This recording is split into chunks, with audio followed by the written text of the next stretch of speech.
So yun no, so kamusta po mga ka-Streetwise? Ako po si Takero Miyamoto at welcome po sa aking munting channel.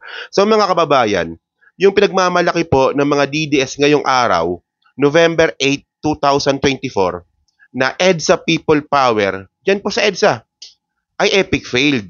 So mga kababayan po kasi ngayong araw, ulitin ko lang ngayong araw, meron po silang pinagmamalaki na EDSA People Power. At yung pinaglalaban nila dito ay mapaalis si Presidente Bongbong Marcos at ang ipalit ay yung idol po nilang si Sara Duterte. So ngayon actually, ang tagal na nilang ginagawa ito no, pero mukhang palpak pa rin po talaga no. Mga walang bait sa sarili to eh. So ito merong video dito eh, panoorin natin to. Ayan yan, so ito 'yon. So ito mga ka-Streetwise no, ito mga alas 4 ng ano to, alas 4 ito ng hapon. Yan. So ayan sila. Dami, 'di ba? Oh. So ngayon kung makikita ninyo no, nasa taas po sila ng what they call this ng ano, ng flyover. Hindi flyover dito eh. Yung ano, yung pedestrian sa taas. Overpass. Oo. Nasa taas po sila ng overpass. So, yung, kung makikita nyo sa bandang kanan dito, sa bandang kanan, andyan po yung andyan po yung EDSA Shrine. Yan, yung bandang kanan na yan. Yan. Ito to, zoom natin. Yan. Andyan yung EDSA Shrine. Ayan mismo yung EDSA Shrine. Tapos yung overpass, andyan sila. So ito po yung people power na nagmamalaki nila na kayang magpaalis ng presidente. So yan ito sa tingin ko mga 4 PM to nangyari. So talon tayo, mga 4:30 ata to. So bandang alas 5, ito na sila. Yan, to playin muna natin saglit lang, baka maka-copyright tayo eh. Oh. Ayun na sila. Wala. 20 years extended Ayan so nakaharang pa talaga sila doon po sa mga tumatawid po na kababayan po natin, no, 'di ba? Ayun sila eh. So may ano sila no, may poster sila sa gilid no. Yan yung bangag-bangag na yan no. Diyan lang naman sila magaling eh. So ito mga ano na to, mga alas mga 4 or going 5 o'clock na ata to eh. So ngayon bandang alas 6. Ito na. Hanggang ngayon mananahimik. Yan. Alas 6. Ayan sila.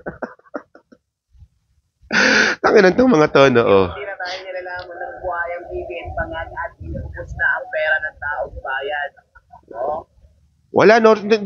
Tingnan ninyo, ito vlogger to eh. Vlogger to ng ano eh. Vlogger ng DDS to eh. Tingnan ninyo kung paano siya magsalita. Puro ganyan lang na puro ranting na walang pinapakitang data, walang pinapakitang reference. Basta lang ang tawag nga dito meme eh. Tingnan nyo kung ano sinasabi. Para po sa nila, wala ka na silang pakialam. Naubos pa ng pera natin mga bangser, mga kababayan natin, mga palonggis ko na mga kulangaw. Oh, di ba? So yan mga bandang alas 6 yan. Tapos yung bandang alas 7, nung simula na yung programa nila, ito na sila. Ayun na, ayan. Sino ba to? Kung natagal tayo, mayroon tayong narinig na isang secretary. Wala, di ba? Walang, ayan, mga bandang alas 7 na to, yan, no? So, tapos na yan, si Morales nandyan. Yung pasimuno ng EDSA na yan. Ito to.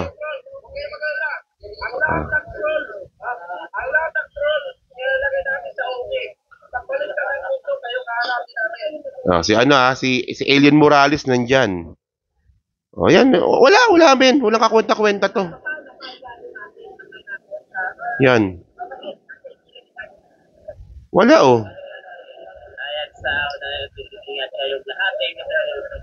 Wala, tapos ito.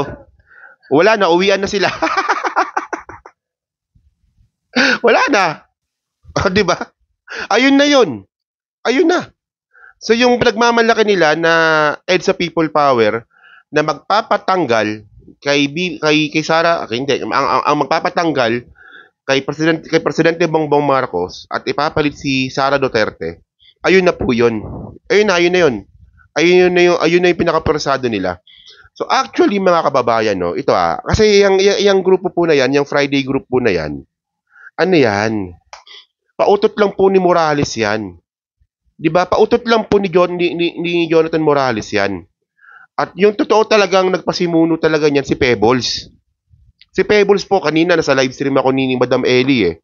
So si Pebbles po talaga at nandun si Pebbles no. Si Pebbles po talaga nagsimula po ng Friday group po na 'yan. So ngayon si Pebbles ngayon ay wala na po sa DDS at ngayon po ay kakampi na po natin. So napilayan na po sila at ito yung sinabi ni Pebbles no. Actually hindi ko maano eh. Baka i-copyright tayo ni Madam Ellie pero kukwento ko na lang. So itong si Pebbles pala mga kababayan. Nung siya yung nag-organize ng Friday group na yan sa EDSA, ini-invite na nila yan. Ini-invite na po nila sila Paulo Duterte, sila si Sara, si Pulong, 'di ba? Ini-invite na po nila yan. Yun nga lang hindi po pumupunta. Oh, samantalang si Pebbles mga kababayan, nakapasok na po sa loob ng DDS yan. Yung pulburon video yung pulburon video kasama po si Pebbles doon sa round table nung ipapalabas yan. So dikit po talaga si Pebbles dati yan. So ngayon wala na nga si Pebbles, so wala na pong kwenta yung Friday group po na yan. So ang alam ko ang gagawin ata nila diyan is papalitan na nila ng pangalan, parang ed sa People Power group na ata yan. Pero it doesn't make sense mga ka-streetwise kasi dito natin makikita na talagang pabagsak na po ito. Kasi kung effective po talaga yung ginagawa talaga ng grupo na to, dapat lalo silang lumalaki. Ganun yun eh. O tayo, 'di ba? Tayo mga PBBM supporter tayo. Una, 'di ba? Una, makakasama tayo dati, unit team. Tapos nahati tayo. 'Di ba? Ako sa tingin ko nung mga panahon na 'yon, maraming naniwala kay Maharlika. Maraming naniwala sa mga Duterte. Pero eventually mga kababayan, nakipaglaban po tayo, mas marami na tayo sa kanila kasi nasa katotohanan tayo. Pero itong grupo po na to ng mga Duterte, especially itong Friday group po na to, kung totoo at tama yung pinaglalaban nila, dapat hindi sila kumukonte kasi ano sila pakunti sila ng pakunti ngayon eh. No? Ewan ko, kayong mga tao na pumupunta diyan, papayag ba kayo na nagagamit lang kayo ni Jonathan Morales para sa kanyang, 'di ba? Para sa kanyang ano si Jonathan Morales cloud chaser yan eh. Pabida po yan eh. Bida-bida po yan eh. So nagagamit lang po kayo diyan ni Jonathan Morales para sa kanyang, 'di ba? Para i-build up lang yung sarili niya for whatever reason, I don't even care. 'Di ba? And then ito lastly na lang to no, last opinion ko na lang ito. Yung ginawa ninyong EDSA People Power na yan tapos ganyan epic failed lang. Papayag ba kayo na na pinagtatawanan lang namin kayo? 'Di ba? Pinagtatawanan lang namin kayo, papayag kayo noon na pinagtatawanan lang kayo? Pero nasa inyo yan, 'yun. So ewan ko lang, pero kung gusto niyo ipagpatuloy yan, hindi ipagpatuloy ninyo. Wala akong pakialam, 'di ba? Pero syempre, bahala na kayo mapahiya. Ayun lang po 'yun. So 'yun mga ka-streeters, no, mixing content lang po ito, no? Kasi ito yung ito yung madalas nagpi-PM sa akin nung isang araw pa eh. Ay Takero, magkakaroon daw ng EDSA People Power yung grupo ng mga DDS diyan sa EDSA Shrine.